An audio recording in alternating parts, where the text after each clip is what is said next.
Hola, buenas tardes. Les saluda Miguel Venegas. El vértigo. El 80% de la población ha sufrido un episodio de vértigo en su vida. Este dato estadístico me animó a topar este tema de el vértigo. ¿Cuál es el origen de los vértigos? El vértigo no es sinónimo de mareo, aunque a menudo se describa como una especie de mareo. Sufrir vértigo tiene otras connotaciones. Se trata de un síntoma que se caracteriza por una sensación ilusoria de movimiento producida por una pérdida o una alteración de la orientación espacial del espacio y que normalmente tiene su origen en las estructuras del oído. Es decir, el movimiento no es real, pero lo percibimos como que fuera real. La palabra vértigo procede del término latino vertere, que significa dar vueltas. Dicha sensación puede ser de balanceo o rotación o de desplazamiento, y quien la padece puede sentir que ese movimiento afecta a su propio cuerpo o a lo que le rodea. Por ejemplo, le puede parecer que está girando sobre sí mismo, que el suelo que está pisando se inclina o que la estancia o el cuarto en la que se encuentra gira. Se trata de un trastorno que, aunque la mayoría de las veces no es grave, resulta muy molesto, incapacitante y puede mermar mucho la calidad de la vida de la persona que lo sufre. Con frecuencia obliga a faltar al trabajo, a interrumpir las tareas cotidianas y a permanecer en el hogar cuando este vértigo aparece. ¿A quién afecta? Es un problema bastante frecuente. Según el dato que dimos hace un momento de la Sociedad Española de Otorrinolaringología, el 80% de la población ha sufrido, hemos sufrido un episodio de vértigo en algún momento de nuestra vida. También, de acuerdo a esta misma entidad, se trata de un motivo de consulta frecuente, tanto en atención primaria como en urgencias de un hospital.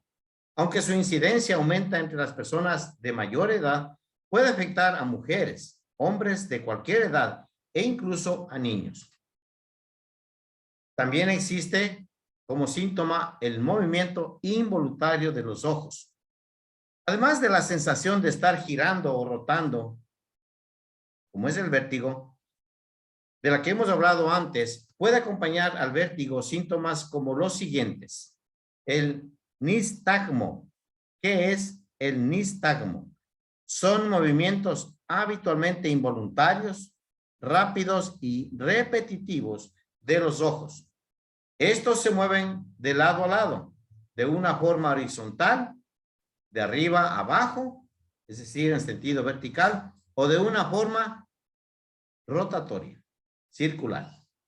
También existe entre los síntomas el mareo, la sudoración, náuseas y vómitos, taquicardia.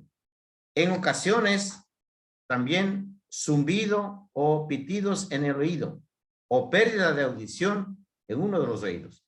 Pérdida de equilibrio. Son muy frecuentes entonces las caídas, a lo cual, a su vez, por supuesto, aumenta el riesgo de fracturas. Además, algunos tipos de vértigo menos frecuentes pueden asociarse a visión doble, parálisis facial, dificultades para hablar o debilidad en las extremidades. ¿Qué tipos de vértigo hay y cuáles son sus causas? El vértigo puede presentarse en personas en las que no se identifican otros problemas de salud, pero que sufren una alteración en su sistema de equilibrio y de orientación en el espacio. O bien puede ser un síntoma de alguna otra enfermedad o causa subyacente. En función de dónde se localiza su causa, el vértigo, puede ser principalmente de dos tipos, periférico o central. Vértigo periférico. Este se debe a una alteración en las estructuras del oído interno que controlan el equilibrio, el sistema vestibular, o también en el nervio que conecta a este con el cerebro, el nervio vestibular. Estaremos hablando de vértigo periférico. Se trata del tipo más común, pues según algunos autores o personas que investigan este tema, comprende entre un 85 y un 90% de los casos de vértigo.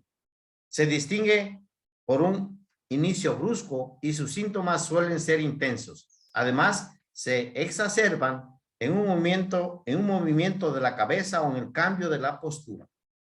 La sensación que percibe la persona afectada puede ser de rotación. Puede durar desde unos pocos segundos hasta horas en función de la causa y llega acompañada de náuseas y vómitos, así como la pérdida de audición o de esto que mencionamos antes, los acúfenos. Los acúfenos, entonces, es parte de este vértigo periférico. La causa más frecuente del vértigo periférico es un trastorno llamado vértigo posicional, paroxístico, benigno, que puede producir episodios breves cuando cambiamos de postura. Por ejemplo, al acostarnos, al levantarnos de la cama o al inclinarnos. Un trastorno del oído interno llamado enfermedad de Meniere es la segunda causa más frecuente de vértigo periférico. Mientras que la inflamación del nervio vestibular, es decir, la neuritis vestibular, es la tercera causa. El vértigo periférico entonces puede aparecer también como consecuencia del uso de determinados fármacos que son tóxicos para el oído, de un traumatismo cráneoencefálico y de la presencia de un tumor que presiona la zona, de la irritación e inflamación de una parte del oído interno o de enfermedades que afecten al oído medio, como otitis, tumores, cuerpos extraños o tapones de cera, y otras como la meningitis. Vértigo central. Por otro lado, por lo contrario, si el vértigo se debe a un problema en el cerebro, se trataría entonces de un vértigo central. Al contrario del vértigo periférico, este no está relacionado con los movimientos de la cabeza o con los cambios de postura, y sus síntomas suelen ser de menor intensidad y aparecer y evolucionar de manera progresiva. La sensación de rotación se percibe con menor claridad y su duración puede oscilar desde unos días hasta meses o años.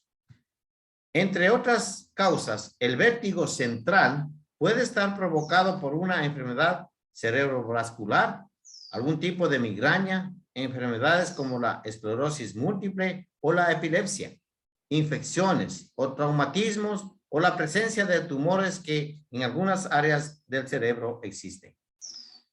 En algunas pocas ocasiones y según algunas guías de estudio, las causas se relacionan con problemas de la visión o de la cervical. Podríamos llamarle que este es un trastorno de buena evolución. ¿Por qué? Lógicamente, en función del tipo de vértigo y de su causa, el tratamiento y el pronóstico varían.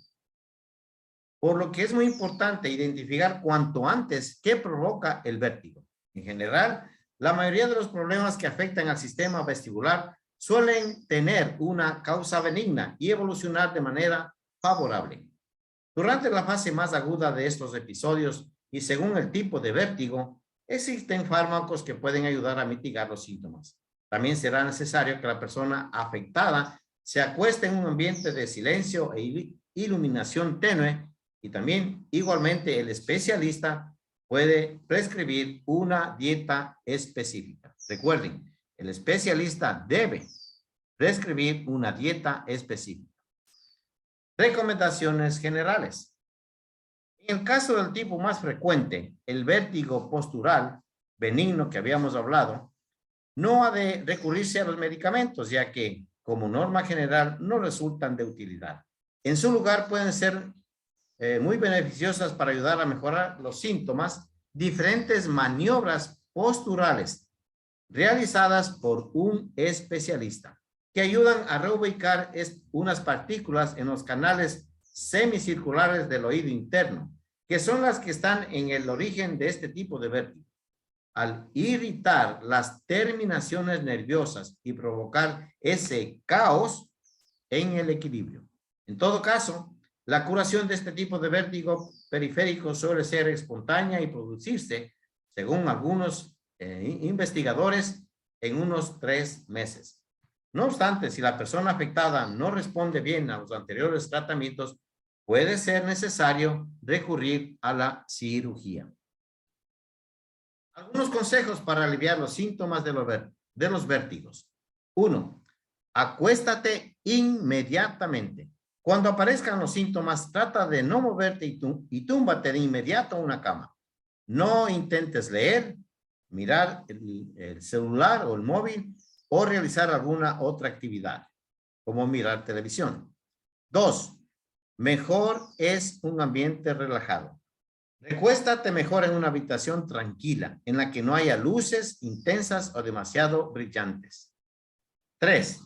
Ten mucha precaución al caminar. Las probabilidades de caída son muy altas durante el episodio del vértigo. Si es necesario, pide ayuda a un familiar o un amigo para desplazarte. 4. Mueve la cabeza despacio. Hazlo con mucho cuidado, con el fin de no exacerbar los síntomas, no importa qué actividad estés realizando. Recuerda, mueve la cabeza despacio. 5. Evita cambios bruscos de posición. Por ejemplo, al levantarte de la cama, presta mucha atención. Enciende la luz y antes de incorporarte, quédate unos minutos sentado o sentada al borde de tu cama. 6. Intenta relajarte. Controla la ansiedad, el estrés. Es importante que los síntomas no se agraven. Y 7. Una vez que los síntomas se remitan o descansen o se duerman, por decirlo así, reanuda la actividad poco a poco. No tengas prisa por volver a tu ritmo habitual. A mí es recomendable que evites conducir o actividades deportivas o laborales que puedan suponer un riesgo hasta al menos una semana después del evento. Por ejemplo, manejar maquinaria pesada o escalar. Lo que algunos expertos han respondido a la siguiente pregunta. ¿Cómo se curan los vértigos? Bueno, en la respuesta a esta pregunta, uno de los expertos menciona: hay 2 tipos de vértigo en función del origen, el periférico y el central. El más común es el vértigo periférico, que tiene su origen, como habíamos mencionado anteriormente, en las estructuras del oído interno que controlan el sistema de equilibrio, es decir, el sistema vestibular del oído, o en el nervio que conecta a este con el cerebro, el nervio vestibular. El más común, es el vértigo postural benigno, que se puede desencadenar por movimientos del cuello y cabeza y está relacionado con el oído. La mayor parte de estos vértigos se curan de forma espontánea y se resuelven, según diversos expertos, en un periodo de unos 3 meses. Los medicamentos no suelen resultar de utilidad, pero sí pueden ser de beneficioso realizar, con la ayuda de un especialista, como mencionamos, maniobras para adquirir posturas que puedan reubicar a estas partículas de los canales semicirculares del oído interno. Cuando se sufren los episodios de vértigos, también es recomendable tomar precauciones, como dijimos antes, acostarse inmediatamente en una habitación tranquila y mantenerse inmóvil. Asimismo, es importante controlar la ansiedad. Esta ha sido la respuesta de los especialistas a esta pregunta. Para terminar, ¿qué especialidad médica trata el vértigo? Es el otorrino, que es el especialista adecuado para ver los desencadenantes somáticos, es decir, físicos del vértigo. Sin embargo, en años de abordaje de este tema, la clínica psicológica, en pacientes se ha visto que el vértigo habitual y tiene una correlación muy fuerte con el momento de vida en el que se encuentra el paciente. Esto es muy importante. No solo los años, sino el estrés, la ansiedad. Como dice aquí, tiene una relación muy fuerte, el vértigo, con el momento de vida en el que uno se encuentre, si es que sufre de este padecimiento, el vértigo. Para concluir, ahora sí, nuestra ayuda con Forever Living Products. Tenemos un producto en nuestra empresa. Lamentablemente en Ecuador no tenemos, pero a nivel internacional sí. En Estados Unidos tenemos el Forever Focus. Tenemos como ayuda inicial también el Forever Arctic Sea, que es el super omega de Forever. Y recomendamos entre todos los aloes de Forever el aloe berry nectar. Estas recomendaciones que acabo de mencionar las hacemos puesto que mi querida esposa Margarita Narváez tiene esta dolencia, el vértigo. Cuando a ella le afecta de forma muy fuerte por su situación de salud. Y estos productos, más otros que ha tomado, como el Garvey Time, ha tomado la vitamina C, ha tomado también el Pomestin Power, que son productos que nos ayudan a tener antioxidantes y necesitamos tener antioxidantes como defensa a estas dolencias que hemos tratado en esta tarde. Queremos decirles muchas gracias por su atención y esperamos que ustedes hayan aprendido sobre esta dolencia, el vértigo.